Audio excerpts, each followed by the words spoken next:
Hello everyone, welcome back to Apollo Art Analysis. Today we're going to be looking at a piece entitled Rim by Ian Max. He's a 3D artist that's been working a ton, and he has actually, I believe, 3 showcases within the Apollo Art Archive. I believe that this will be making his 4th showcase within our archive. So without further ado, let's jump right into it.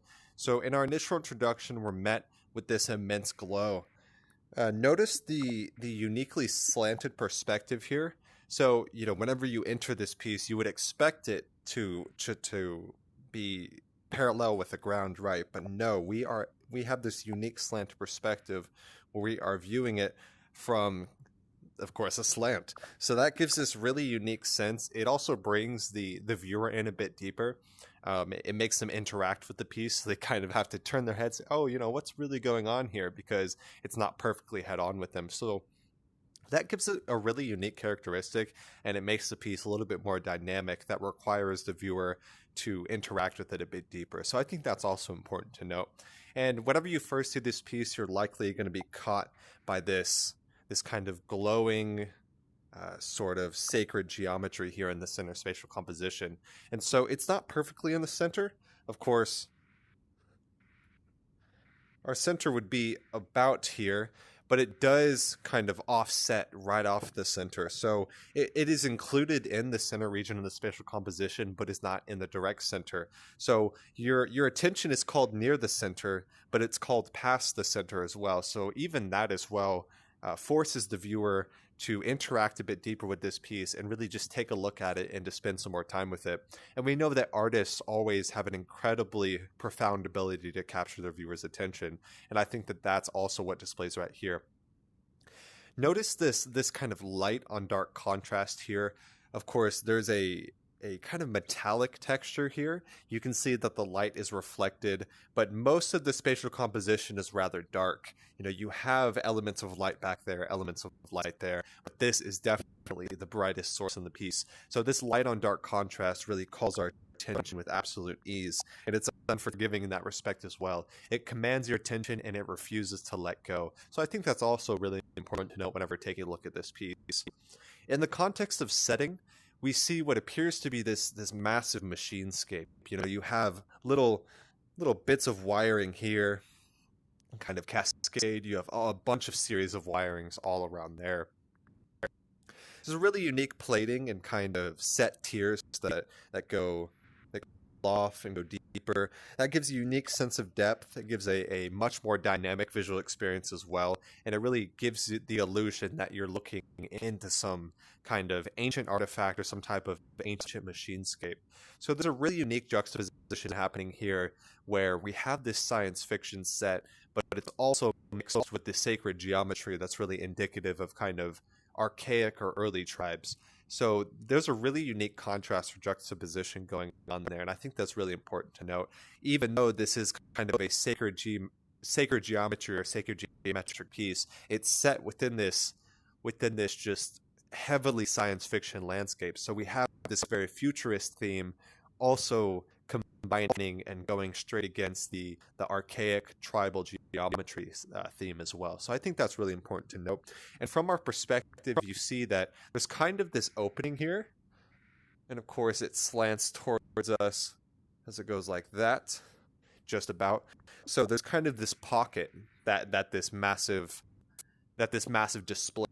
Then it's hard what to call this, I guess. I'll settle on hologram for the video. So you see this hovering hologram here, a little bit of nice alliteration, but the hovering hologram is, of course, that sacred geometry that's so important. There's a sense of divinity here, and I think the sense of the divine or this spiritual sense that we get from this is from the sheer scale of this piece. And I think that also combines with the elements of the sacred geometry that we just mentioned. But the sheer scale of this work feels as if we're within something that's bigger than us. From our perspective, it feels as if we're kind of flying through this strange machinescape, and it really gives this really interesting sci-fi theme, but it gives this interesting theme of divinity or this higher sense of scale or a higher sense of order as well. So those are all really important whenever we're talking about kind of the final visual experience that results from all these elements whenever they're all mixed together into the piece which stands before us. So as I mentioned before, sacred geometry and sacred geometry can be seen in a bunch of different ways, such as the early Greeks. You can see it in tribes across the ocean on the Americas. You can see it absolutely everywhere. And sacred geometry is really about presenting the harmonious order of the universe. Whenever we found out that we could square a circle, it took off from there. You know what I mean? So there's an incredible amount of kind of cultural order here displayed. And of course, the darkness, the wilderness, ignorance is darkness. But whenever we create art, we bring a bit of light and we enlighten our culture as a result as well. So the geometry is really divine, and it also gives a bit of kind of psychedelic themes as well, which I think are really important to note whenever we're talking about, say, this dreamlike machinescape, which feels surreal, but it's also mixed with the sci-fi, and it's also mixed with the archaic. So you have these really, really kind of contrasting themes, but they're all combining to give this kind of archaic revival that we see right in front of us here. So I think those are all really important to note. And next we're going to talk about kind of the sci-fi roots. Of course, we mentioned all this wiring. We mentioned these weird platings and all these different levels all throughout this machinescape. But it's quite clear that this is rooted in science fiction. You won't see this in real life, which gives us a surreal, a kind of fantasy or fiction aspect, which science fiction holds. And so sci-fi has an immense amount of prestige within digital renderings at the moment. Almost all of the sci-fi art that you're seeing are going to be digital renderings because some really talented sculptors, virtual sculptors, have been just creating these stunning assets, and many of them are science fiction related.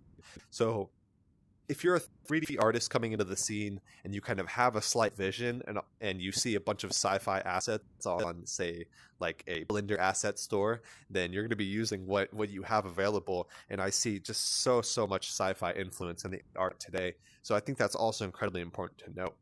And what I'm taking from this piece, kind of all in all, is this really the aforementioned unique juxtaposition of the archaic with the divine, with the kind of spiritual sense, this grand sense of scale, but also the sci-fi roots as well. So it's a unique juxtaposition, but it's a juxtaposition that feels very necessary.